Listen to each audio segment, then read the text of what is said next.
La idea de los planes de incentivo, ¿sí? O planes de la productividad es que la percepción que tengan los trabajadores de los diferentes sectores es que si yo me esfuerzo, por decir un número, un 10% más por encima de lo que yo considero y lo que está medido como anda normal, la retribución económica tiene que ser la misma para mí, que estoy en el sector de fundición, que la que tiene el grupo de trabajadores que está en el sector de metalurgia.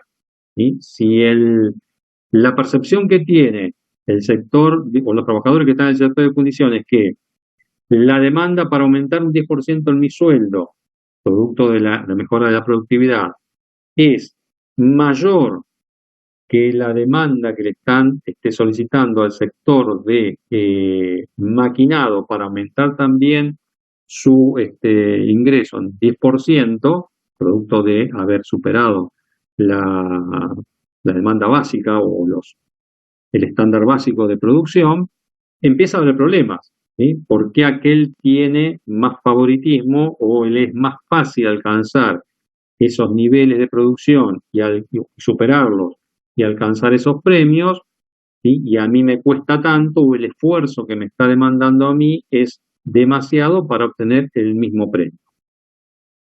¿Se entiende ese concepto? Sí, sí, perfecto. ¿Eh? Entonces, cuando yo aplico un plan de incentivos y de premios a la productividad, lo que se debe hacer es que la percepción que tengan en definitiva los trabajadores de diferentes sectores es que ante el mismo sobreesfuerzo que haga, ¿sí? Manual, intelectual, qué sé yo, lo que logro como premio es lo mismo para los diferentes sectores. Eso, por eso tiene que ser bien armado lo que son los premios a la productividad. De qué manera o cuáles son las variables que van a terminar incidiendo en en el sueldo final. Fíjense que muchas empresas, por ejemplo, para lo que son los premios, por lo menos lo que yo más conozco, está el premio al presentismo, el premio a evitar las llegadas tardes. Eso se puede aplicar para toda la estructura de toda la organización, porque básicamente lo que miden ahí es sobre el sueldo básico hay un 10% por haber llegado todos los días dentro del horario normal. Por no haber faltado en el mes hay otro 10% de presentismo y así. ¿Sí? Entonces, la percepción que tienen todos los trabajadores de la organización es que si yo me esfuerzo y todos los días llego a horario, voy a tener un premio del 10% sobre mi sueldo producto de ese presentismo.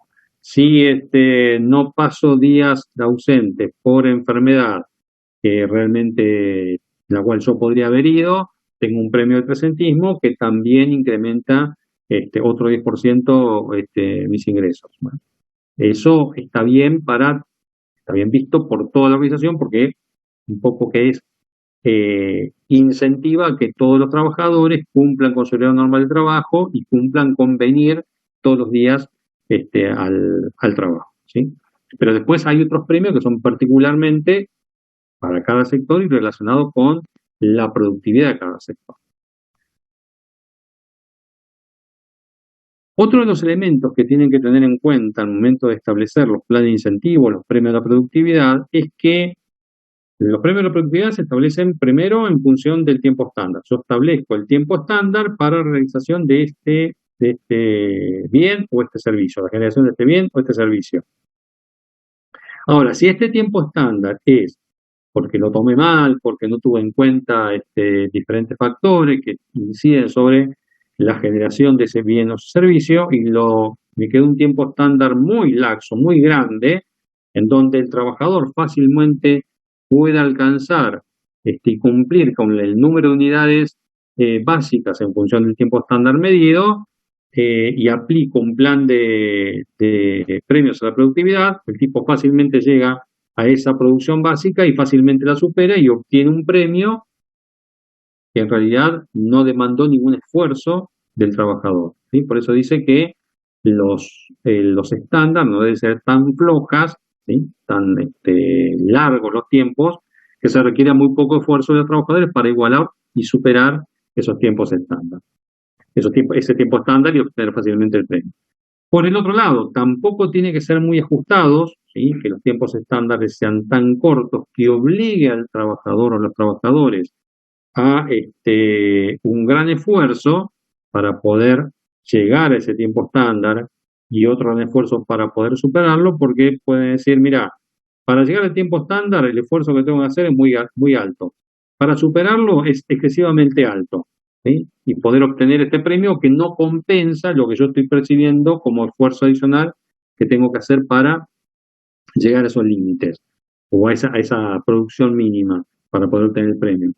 Entonces, la percepción que tengo es que el esfuerzo que tengo que hacer es muy alto, más vale me tiro hacia atrás, total tengo un sueldo básico asegurado, y si no cumplo con las unidades de producción básica, con el tiempo estándar básico, igualmente el sueldo me lo van a tener que pagar, ¿sí?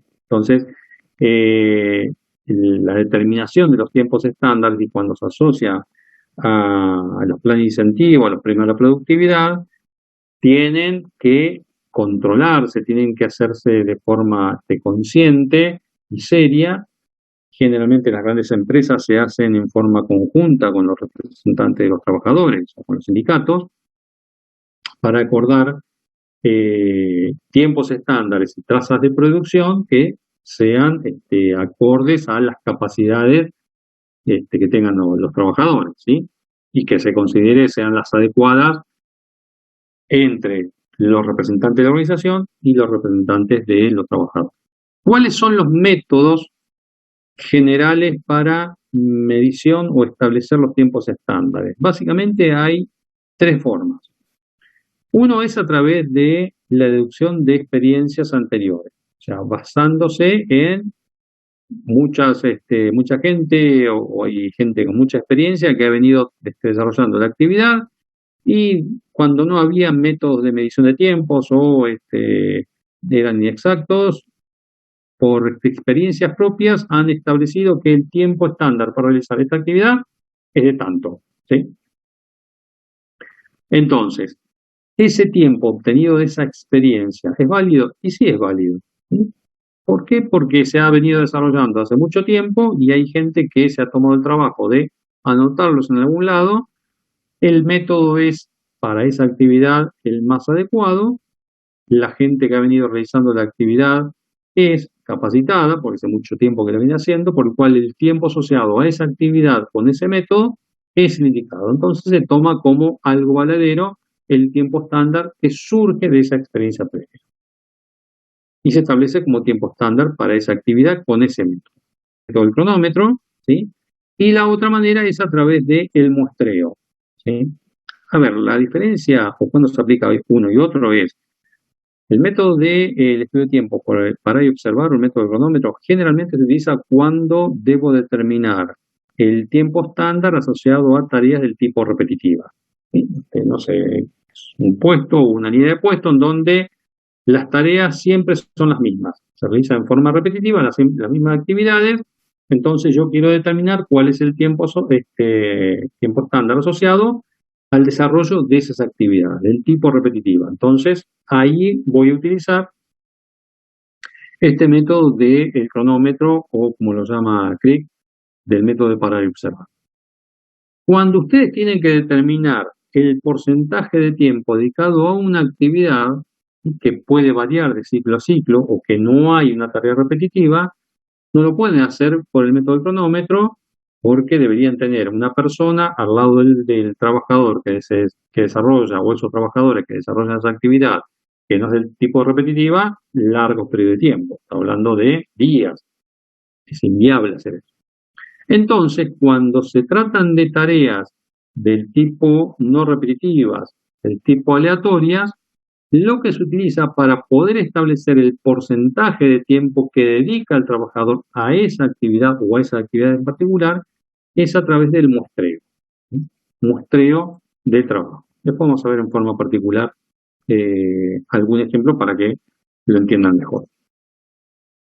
Y después hay otra forma de poder obtener los tiempos estándares asociados a una actividad a través de lo que llaman los métodos de síntesis, ¿sí? Que para este caso, o para esta forma de obtención, incluso no es necesario tener el puesto de trabajo, los puestos de trabajo en marcha. O sea, yo puedo predecir el tiempo que me va a llevar a realizar una tarea aplicando estos métodos de síntesis, que son dos. Uno es el de datos estándares y el otro es el de tiempos predeterminados o método MTF. A ver, ¿de qué depende o en qué consiste? El de datos estándares es, supónganse que en algún momento ustedes, por observación directa, dicen, bueno, el operario tenía esta plancha de acero, ¿sí? De media pulgada de espesor, de 10 pulgadas por 10 pulgadas o 20 pulgadas por 20 pulgadas, tenía que hacer 4 agujeros en cada uno de sus vértices de 10 milímetros de diámetro para una tarea en particular y había que hacer, no sé, 1.000.000 de unidades. Entonces yo lo que quise hacer, o lo que la organización deseaba, es saber cuál es el tiempo que le lleva a realizar esa actividad de corte de la chapa, de esas medidas, y el posterior agujereado con estos 4 agujeros de 10 milímetros. Se hizo la medición con un cronómetro y se tomó, bueno, el tiempo estándar asociado a esta actividad para realizar esta tarea sobre una chapa de media pulgada de espesor y cortándola de 20 pulgadas de lado por cada lado, y con 4 agujeros de 10 milímetros de diámetro, le llevó X tiempo. Se hizo en forma consciente, con el método para observar el método del cronómetro, y me dio un tiempo estándar. Ahora me viene un trabajo en donde son 2 millones de unidades, pero no son 2 millones de unidades de una plancha de acero de 20 pulgadas de lado, de media pulgada de espesor, con agujero de 10, con 4 agujeros de 10 milímetros, sino que ahora es chapas de 20 pulgadas de lado, un cuadrado 20 pulgadas de lado, pero en lugar de ser de chapa de media pulgada de espesor, es de 3/4 de pulgada de espesor, y en lugar de ser agujeros de 10 milímetros, son agujeros de 15 milímetros. ¿Puedo, con los datos obtenidos previamente con la chapa de media pulgada y agujeros de 10 milímetros, extrapolarlos y prever el tiempo que me va a llevar ahora realizar esa misma actividad sobre una chapa de 3/4 de pulgadas de espesor, y en lugar de hacer agujeros de 10 milímetros, hacerlo de 15? Sí lo puedo hacer, ¿sí? Esa metodología es a través de lo que se llaman los datos estándares. Yo puedo generar o desarrollar alguna función matemática que tome en cuenta la diferencia de espesor, tome en cuenta la diferencia de diámetro de la mecha, ¿sí? Con alguna función extrapolar los valores originales de tiempo a esta nueva situación, ¿sí?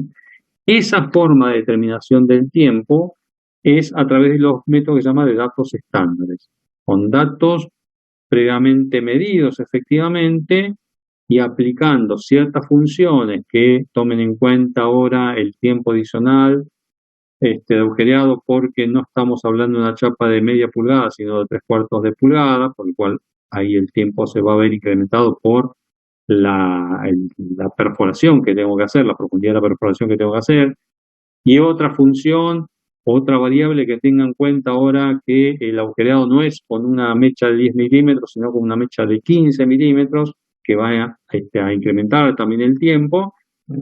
Si tengo la habilidad para poder desarrollar esas funciones matemáticas de extrapolación, puedo obtener o prever un tiempo para esta segunda operación, de la cual no tengo medición de tiempo hecha, ¿sí? Sí de la original, pero no de esta segunda.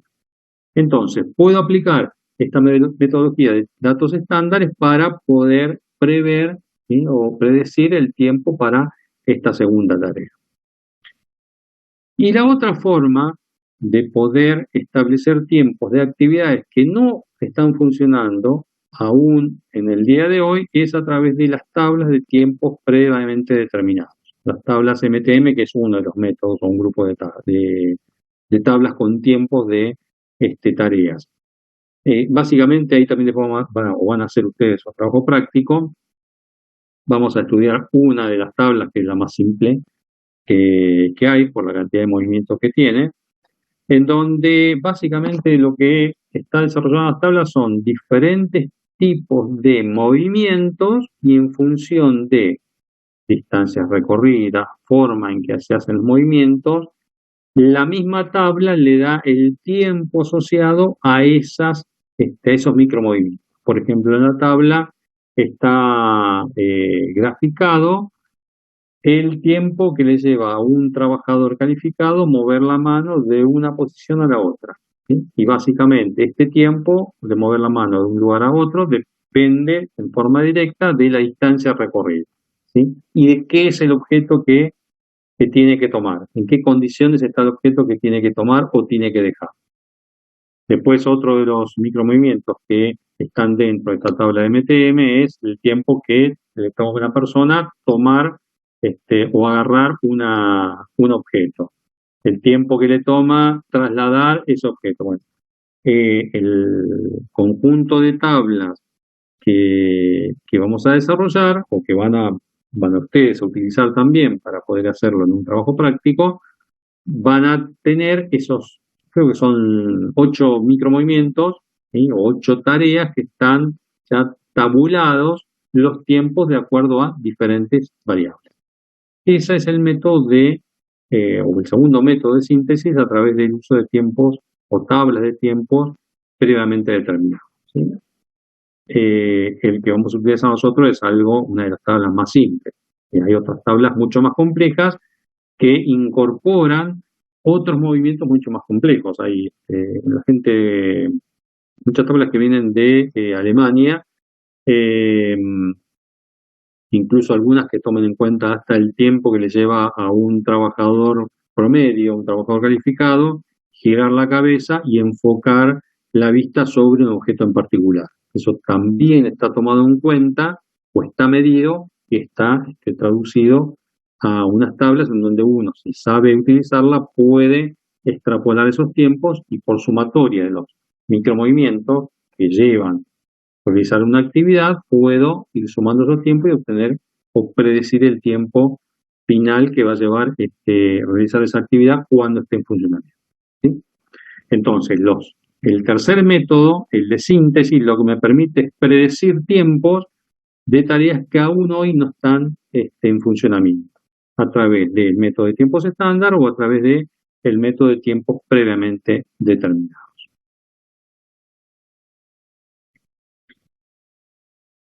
El primero que vamos a comenzar a ver hoy, vamos a hacer la introducción, es el método del cronómetro, ¿sí? De tiempos predeterminados o de parar y observar. Un departamento, dice, de comercialización desea fabricar 2.000 vagones en un turno de 8 horas o en cada turno de 8 horas, siendo la primera etapa el conformado de la carrocería por prensado. O sea, básicamente es cortar la chapa a medida, colocarlo sobre una matriz y después por prensado, ¿sí? Realmente por embutido o prensado de la chapa dentro de una matriz, toma esa chapa la forma de la matriz, ¿sí? De esta forma se obtienen cada uno de los vagones. Siendo la primera etapa entonces el conformado de la carrocería por prensado. La consulta es, o la pregunta, ¿cuántas máquinas prensas se necesitarán para cumplir con el pedido? 2.000 vagones por cada turno de 8 horas. Entonces, como dato tenemos que cada etapa de prensado, o sea, poner la chapa, que baje la matriz y se conforme esa chapa según la forma que tiene la matriz, el tiempo es de 0,400 minutos, ¿sí? Para conformar la carrocería de un vagón en una prensa. ¿Cuántas prensas voy a necesitar? Dice, para poder cumplir con el pedido o la capacidad por cada turno de 2.000 vagones. Cada turno, dice, dispone de 480 minutos. ¿Dónde sale eso? 8 horas por 60 minutos que tiene cada hora, me da que cada turno trabaja 480 minutos. De esas 8 horas se deben descontar 50 minutos que generalmente están asociadas a paradas, limpieza del sector de máquinas. Generalmente ustedes en actividades de metalurgia, generalmente el trabajador de las 8 horas se le descuenta como tiempo efectivo de trabajo un cierto periodo al final de la jornada para que el tipo tenga la posibilidad de dejar ordenado su puesto de trabajo y limpio, ¿sí? Cuestión de que el que viene del turno siguiente o cuando él va a retomar el mismo puesto al día siguiente lo encuentre ordenado limpio, ¿sí? Entonces, del tiempo disponible de trabajo hay que prever cuánto le vamos a asignar a la limpieza y se le debemos descontar al tiempo efectivamente de producción. En este caso se le descuenta 50 minutos, por el cual de los 480 minutos solamente quedan disponibles para trabajo 430. Otro de los datos que me da el problema es que se ha medido el rendimiento medio, ¿sí? Basado en el historial de rendimiento del puesto y de los trabajadores, y este es del 75%. ¿Sí? Entonces, ¿esto en qué afecta? Y afecta en la cantidad de unidades que se pueden obtener en el tiempo efectivo de trabajo, que había quedado 430 minutos. ¿Sí? Como el rendimiento no es del 100%, sino que hay una ineficiencia del 25%, yo lo que voy a obtener de ese puesto, de esos puestos de trabajo, no va a ser que trabajen los 430 minutos en forma efectiva, sino que solamente trabajen el 75% de esos 430. Por el cual, el tiempo efectivo que me queda de trabajo va a ser 322,5 minutos. Entonces, en estos 322,5 minutos, si el tiempo de prensado es de 0,400 minutos por cada unidad, por cada vagón que yo quiero obtener, y la cantidad que me está solicitando la organización es de 2.000 unidades por día, ¿cuántas prensas voy a tener que disponer para poder asegurar esa cantidad de unidades? Básicamente, lo que hago es, bueno, ¿cuál es la producción por cada prensa en particular? Si tengo 322,5 minutos disponibles dividido 2.000, eso me da el ritmo al cual deberían trabajar o debería tener una unidad, ¿sí? Cada 0,161 minutos debería tener una unidad para que al final del día de las 8 horas pueda obtener los 2.000 vagones.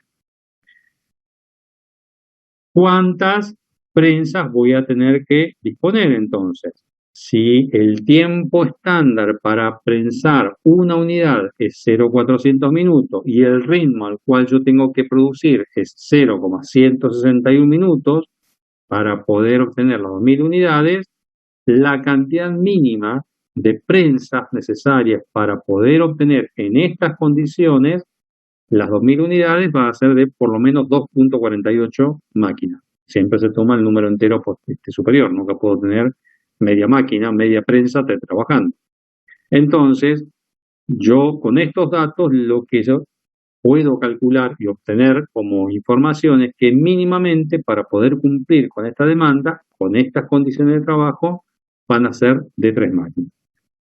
Esto es un ejemplo muy básico, pero un poco lo que les quise traer es el ejemplo de por qué es tan importante disponer los tiempos de producción, por qué es tan importante conocer cuál es el tiempo de prensado de cada unidad, ¿sí? Que acá me da como dato que es 0,400 minutos. ¿Por qué es importante conocer el tiempo disponible realmente de trabajo? ¿Cuánto tiempo de la jornada laboral normal el trabajador o los trabajadores dedican a producción?